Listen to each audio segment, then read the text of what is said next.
Hey, I'm Stephanie, and it's time to talk trash.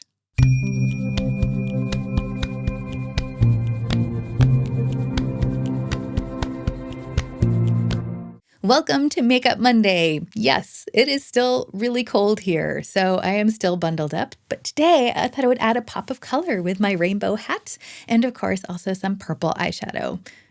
To be honest, the purple eyeshadow is mainly because I think like almost all of the eye items in my project pan right now are purple.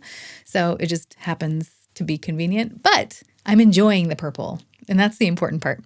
Today, I thought I would talk to you about my empties. I've used up a bunch of hair care, skincare, and makeup products since the year started. And I thought I would share with you what I've used up because I know that when I'm watching review videos, I feel like the most accurate ones are when people have used up their products. So I'm going to throw in some speed reviews here as well. So if that sounds interesting, then stay tuned. I'll make sure to leave timestamps in the show notes just so that you can skip around to whatever you happen to find most interesting.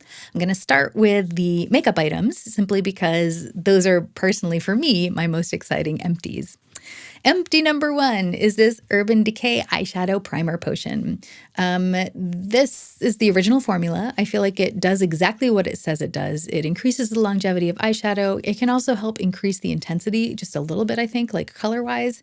However, I feel like I have to use a very, very tiny amount. If you use too much of this, at least for me with my very oily eyelids, I feel like it can kind of not pill up, but it can kind of move around a little bit too much. So I have to make sure to use a very little bit, but that very little bit goes a long way and is very effective. So I would definitely consider purchasing this again. However, I am currently on a low buy and I do have some other primers that I can use. So I'm not going to be purchasing this right now.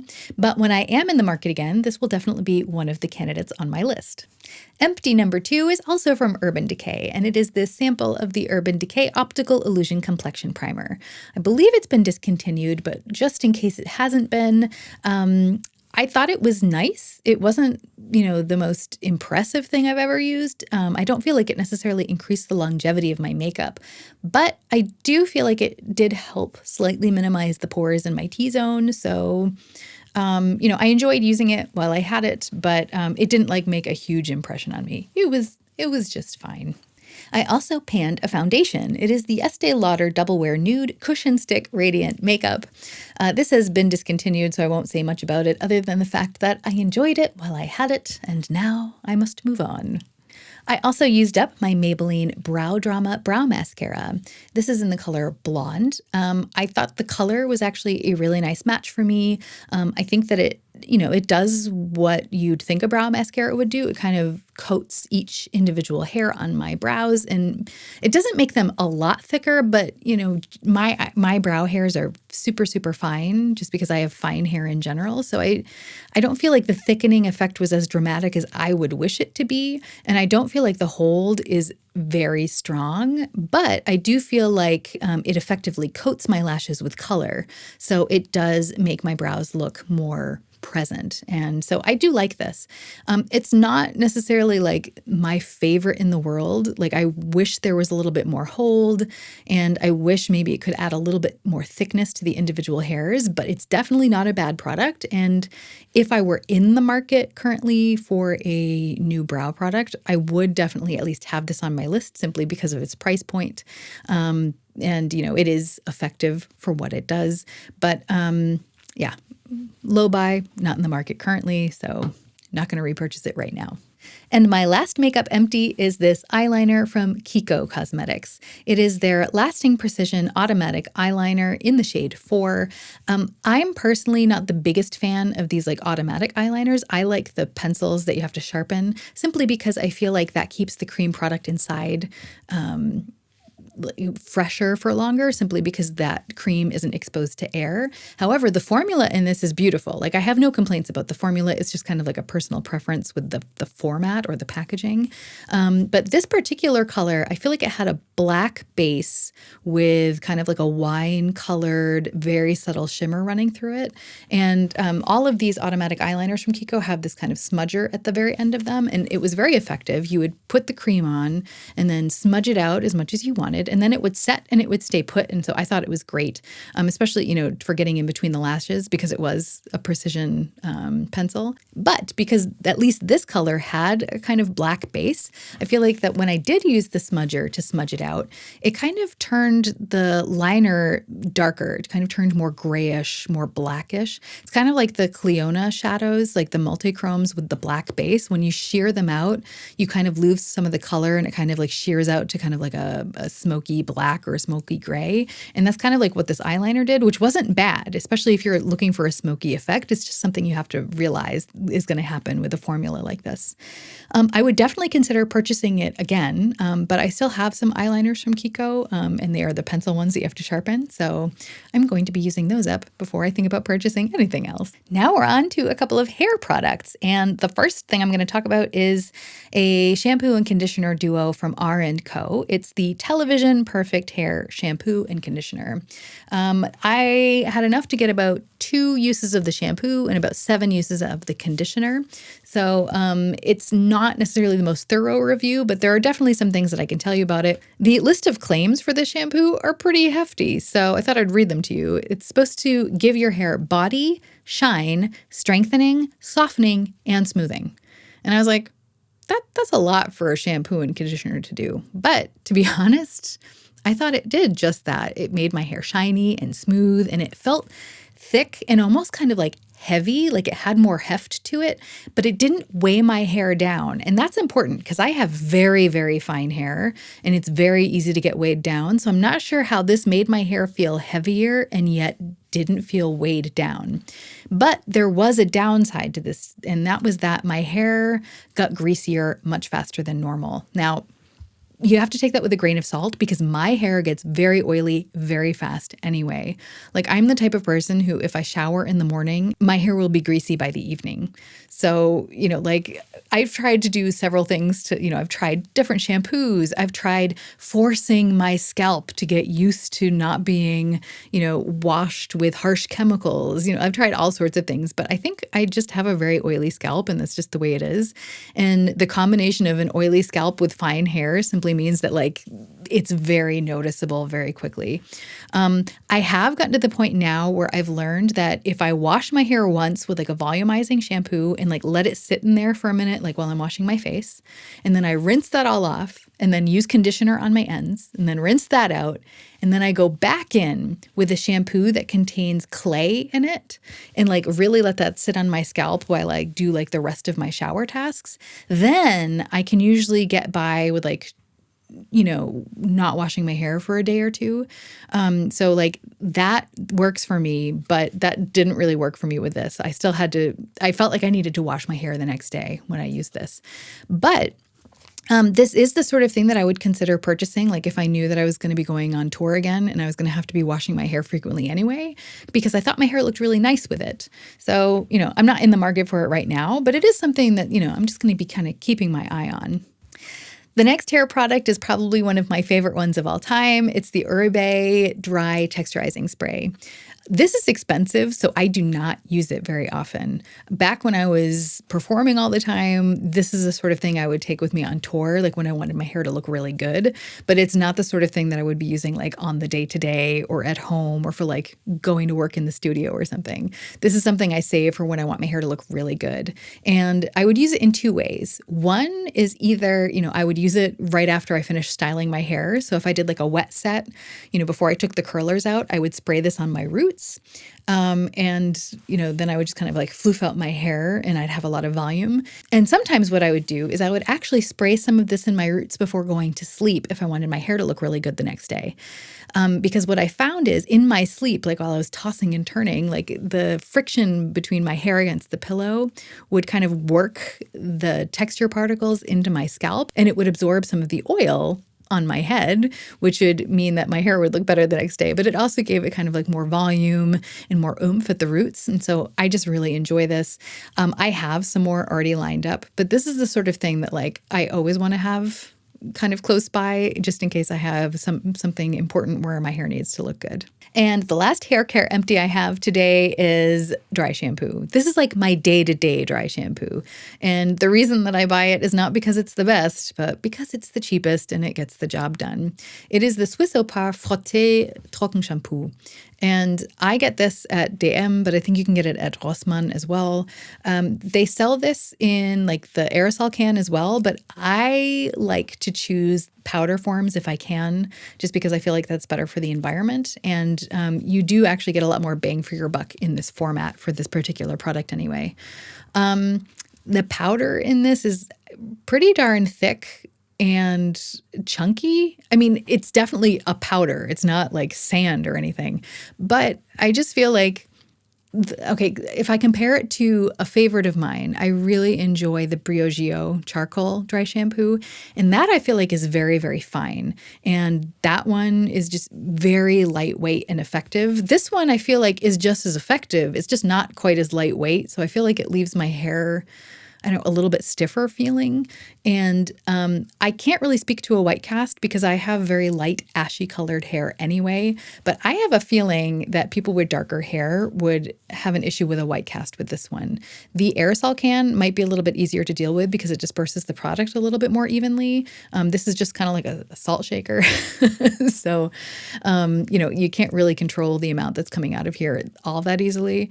But it gets the job done and it's effective like cost wise. And so like if I'm not going anywhere, this is what I'm going to use on the day to day. I still currently have some dry shampoo left, so I'm not purchasing this right away, but I would definitely consider repurchasing this when I need some more. So let's move on to makeup removers and cleansers. The first one is this Clinique Take the Day Off makeup remover for lids, lashes, and lips. I really enjoyed this. This was a free sample or gift with purchase or something. Like I didn't buy this. I just happened to have it. And I have to say it worked really well. I thought it was very effective. It got rid of my waterproof mascara. It got rid of anything that was tough. It did the job. So I really did like this. However, it's just like it's a pricier product. And so I don't think I would buy this because if I want to spend my money on something, chances are I want to spend it on something more exciting and not on eye makeup remover. So I would be really happy if like another, free sample of this came into my possession again because I did really enjoy using it. However, I don't think I would be repurchasing it. What I would, however, repurchase is this one. This is another empty. This is the L'Oreal Paris makeup remover, and I can get this for like $4 on sale here at the pharmacy in Germany. And this really reminds me of the Lancôme version. It has like the same color, the same consistency. You have to kind of shake it up a little bit. Like it's eerily similar. And the thing is, L'Oreal is Lancôme's parent brand. And so I'm wondering if it really is the same or extremely similar. I feel is also very effective, very gentle on my eyes, doesn't irritate me at all. And it gets rid of my waterproof mascara. And I have already repurchased this. And I have some cleansing balms to talk about as well. First, this Pharmacy Green Clean Makeup Melt-Away Cleansing Balm. I went through 2 little travel packages of this that I got as samples, and I have to say I love this stuff. It smells kind of like mildly citrusy, but what I like about it is that it smells citrusy because there's actually like citrus stuff in them. It's not like a citrus perfume. I don't tend to like perfumes in my cleansers or my skincare, but when those things kind of naturally smell good just because of their ingredients, then I'm totally okay with that. So I definitely enjoyed these. This is super effective. It definitely melts away the makeup. I can use it in my eye area without getting irritated. I think this is superb. And it reminds me a little bit of this next one that I also just got done trying. This is the Belif Aqua Bomb Makeup Removing Cleansing Balm. And I feel like in essence, it's like the same thing. Like they're interchangeable for me. They both smell kind of citrusy. This one is a little bit green looking, and this one's a little bit blue tinted. But both of them smell very fresh. It's definitely not the same formula because I've noticed that like my apartment is cold right now, as we all know. And this formula, the Pharmacy Green Clean. It tends to get a little bit chunky. So like when I put my finger in to dig a little bit of the balm out and start spraying it on my face, it was almost like there were like little icebergs of product there, and I had to kind of like work them into my skin. It wasn't a problem. It didn't bother me at all. It was still super effective, but I did have to kind of like rub those chunks into my face to get them to work. This one was a little bit more emollient from the get-go, so there were never any chunks. It was very, very balmy. But I feel like for me, quality-wise, these are interchangeable. This one, I think, felt maybe a little bit more hydrating. Like I feel like maybe it's because of the citric oils in this one. It felt a little bit more drying than this, but to be honest, I would be happy with either one of these. But once again, low buy. I already have other cleansing balms, so I won't be purchasing them for now. And the last empty I have as far as cleansers go is this Tea Tree Skin Clearing Facial Wash from The Body Shop. This, because it has tea tree oil in it, was a little bit drying for me. I have kind of weird skin. It's dry, dehydrated, and oily, and it goes in phases. A lot of times it depends on the season. So right now I'm in kind of a dry season, but I've been actually using this for a while. I think I've been using this for like the last year because it's tea tree oil and that tends to be a little bit drying on me. So I can't use it very often. But I found that what would happen is like if I noticed that my skin was getting congested, so, I woke up in the morning, was like, oh, it looks like my skin's getting a couple of lumps and bumps in there. Then what I would do is, I'd go about my day normally, but when I was taking off my makeup in the evening, I would use my normal cleansing balm. And then instead of using whatever, second cleanse I was using, I would go in with this one instead and, just use this as my second cleanse. And I found this to actually be really effective. The only thing is I'd have to be sure to, then go in with my Q10 lotion and then an extra round of like hyaluronic acid. And then I would try to make sure that I used a moisturizer that was occlusive and had a relatively high lipid content to kind of just make sure that that skin barrier remained intact and that hyaluronic acid could really sink in. And that ensured that my skin didn't get too dry and too dehydrated from using this. I ended up using it probably at the most once a week because of that. So it took me forever to go through this thing. It's not perfect for me, but, I don't have acne-prone skin. So maybe if you had oilier skin than I do, then this would be great.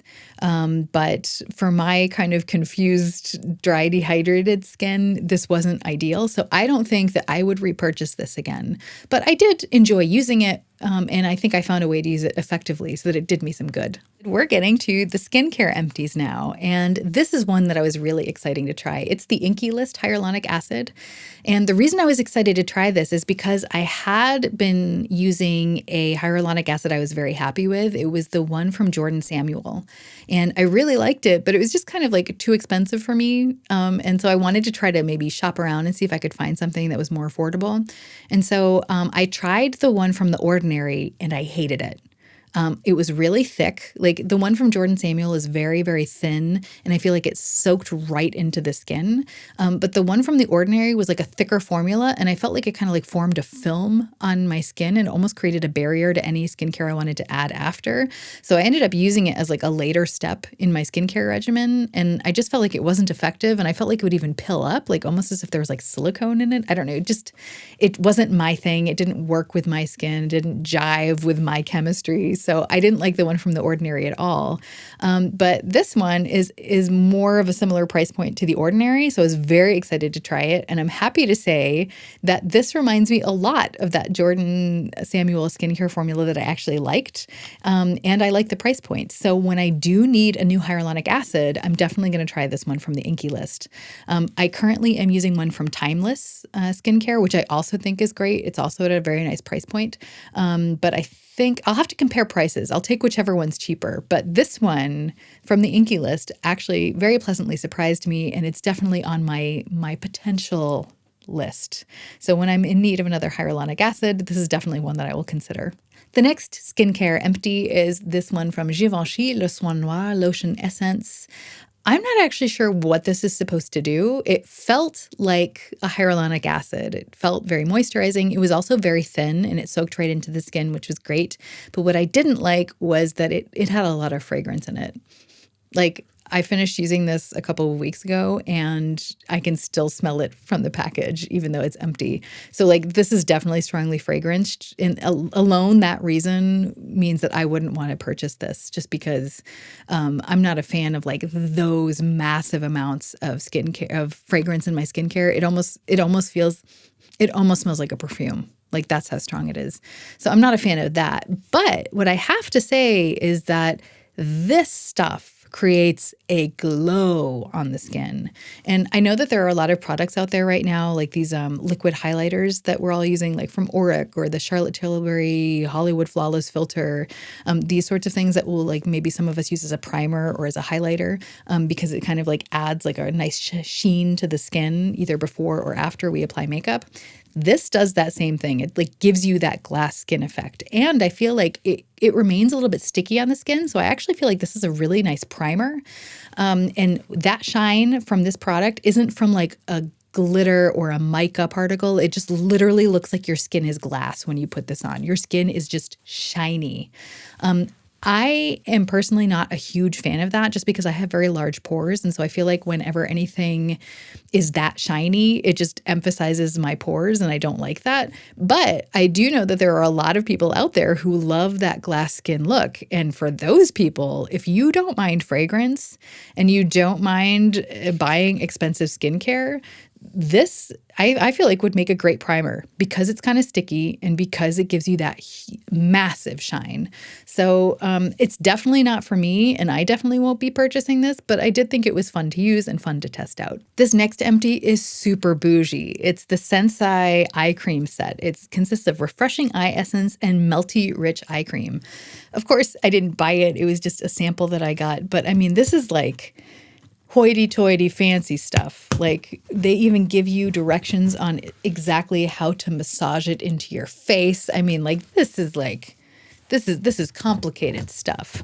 And I have to say, like, I was just like, oh yeah, like whatever. It's just super fancy bougie stuff. But I have to say, their refreshing eye essence, that's step number one.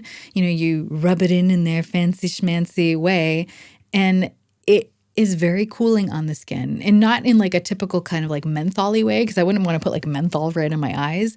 But this stuff, it literally feels like you're just like running cool water over your skin as you massage it in. It is actually kind of magical. And I was like, ooh, what is this? Ooh, I like this. You know, I was like, this is like the most amazing spa treatment. And I really felt like it soaked into the skin. It just made me feel nice and fancy. And I really enjoyed the experience. And then you're supposed to go in with step 2, which is the melty rich eye cream. And so I was, doing the fancy schmancy massage technique for that one too. But this one feels warm. It's really weird. It's not like a burning sensation. It's like a warm compress on your eyes. And I have to admit, the first time I tried it, I was like, oh, I don't like this because like I wasn't expecting it to be warm. And I was like, that feels like it should just be like not good. But luckily there was enough in the package to try this several times. And so the next time that I tried it, I was like, oh, this is actually really nice. And like the more I used it, the more I was like, ooh, I like this. And so I was actually pretty impressed by it. However, if you're going to use the Melty Rich eye cream, you should really only use it at night because even an hour after using it, like my skin was still like oily, greasy, glistening looking. And I don't mind looking like that when I'm going to go to bed, but if I'm going to put makeup on, like that's just, you can't do that. The refreshing eye essence was fine. It didn't do that. Now, the claims of this stuff are supposed to be that it like immediately makes your eyes look more contoured and like better. I didn't notice a difference like that. Like I thought my under eyes looked very nice. I thought they looked very hydrated, very smoothed, but it's not like they looked 10 years younger.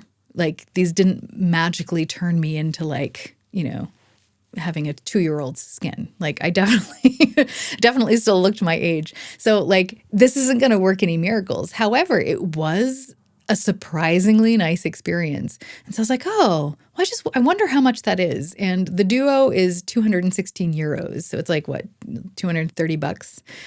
Like that's a little bit out of my price range right now. Like I just have other priorities at the moment and magical eye creams aren't included in there. But I have to say, like I have purchased stuff from Sensai before. And by stuff, I mean one thing.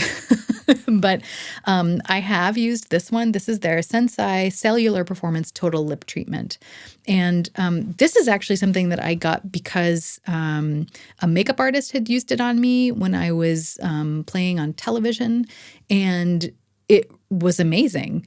And it's the stuff that you put on, like you kind of tap it into the sides of your lips. Like, kind of like, the vermilion border where your lip skin meets your skin. You tap it in over that and it just like kind of plumps them up. It's not like an immediate effect. It's not like one of those plumping lipsticks or plumping lip glosses where it kind of stings or it kind of feels cold or tingly. It doesn't feel anything. It just feels like you're putting like skincare on. But I find that when I use this, what I do is I'll put on the Laneige sleeping mask on my lips, and because that's like a very kind of like thin kind of lip balm. Then I will tap this stuff just a teeny tiny bit. You do not need much at all. You tap that onto the vermilion border, and then I would top that whole concoction off with my Bite Beauty Agave lip mask, which is like really thick. And when I would wake up the next day, it literally looked like I had gotten like lip injections. I was like, oh my gosh. Like, I mean, it wasn't like, a massive difference, but it was definitely noticeable. Like, I felt like my lips were a lot smoother. They were just a lot plumper. And I was like, what is this? And so like, that's how I would use this. And to be honest, I haven't used it in a while because I haven't been on tour in a while. And I'm thinking I just got to start using it now that I'm home because I don't want it to go bad. This is the sort of thing that I think it makes sense if you're doing something, like where you're on television and there's going to be like cameras focusing on your lips. I think this is great, but I don't think it's necessary for like everyday. And it's not like it's a lasting effect. Like you use this for one, like I would use this in the morning and in the evening, and like that would make my lips look nice all day. But if I didn't use this the next day, my lips would go back to their normal selves, which is just like this. So like it's not a miracle worker, it's a temporary fix, but I think it is an effective one. So I have to say, like, based on my experience with this and how nice this felt, I think I would enjoy the Sensei Total Eye Treatment Duo, but I'm just not willing to purchase it right now. But if you're into like really bougie things and you like the idea of having like a cold and hot eye treatment experience, then I think it's worth trying. I thought it was nice. Now I just have a couple of last products to zip through. I had this sample of the Belief True Cream Moisturizing Balm. A lot of people on YouTube talk about this because it's a very nice moisturizer. It is something I have purchased in the past. It is something I would consider purchasing in the future. But, it's not like this is a ride or die moisturizer for me. I like it. I think it works really well. But, it's just one of many on my list. And I enjoyed the sample, but, I'm not in the market for one right now, so I won't be purchasing it in the near future. Our third to last empty of the day is from Paula's Choice. It's the earth-sourced, antioxidant-enriched natural moisturizer for all skin types. This was very nice, and it's also one that I would consider purchasing in future. I only got 2 uses out of it, so I can't say a whole lot, but it didn't irritate my skin, didn't break me out. It felt very nice, and it moisturized, and that's what I look for in a moisturizer. So definitely a potential for the future. The second to last empty of the day is from Innisfree. It's the Intensive Hydrating Serum with Green Tea Seed. I didn't notice anything either way. Nothing positive, but also nothing negative. To be honest, with a package this size, like I got like 3/4 of one use out of this. And I think that's kind of a shame. I feel like it's a waste of packaging. And if a company wants to tempt you to buy their product, they should give you at least enough to know if you like it or not. This one told me nothing. So if you guys know anything about Innisfree or the Intensive Hydrating Serum with Green Tea Seed, please feel free to share it with me in the comments because it'd be interesting to know about it. But to be honest, I wasn't very impressed. This Abeille Royale Double Renew and Repair Serum from Guerlain is another case where there was like barely enough for one use in this package. But with this product, it's a little bit different because it is fragranced, and that automatically is a no for me. So it doesn't matter if this product works or not because it smells. So I'm not interested in it at all. But maybe it does wonders for your skin. If you tried it, please let me know. And that, my friends, is that. Thanks for hanging out with me today and helping me go through my trash. Does anyone else think it's really weird that we watch Empties videos? Like, We're all just little raccoons going through each other's trash. I don't know. I think it's kind of a weird thing, but I think humans are weird, so it fits. And I enjoy watching Empties videos, so why not make them, right? Okay, I'm going to stop babbling now and get out of here, but thank you so much for spending some time with me today. I hope you have a wonderful week and that we can all remember that even stumbling can be a form of moving forward. So let's stumble in style.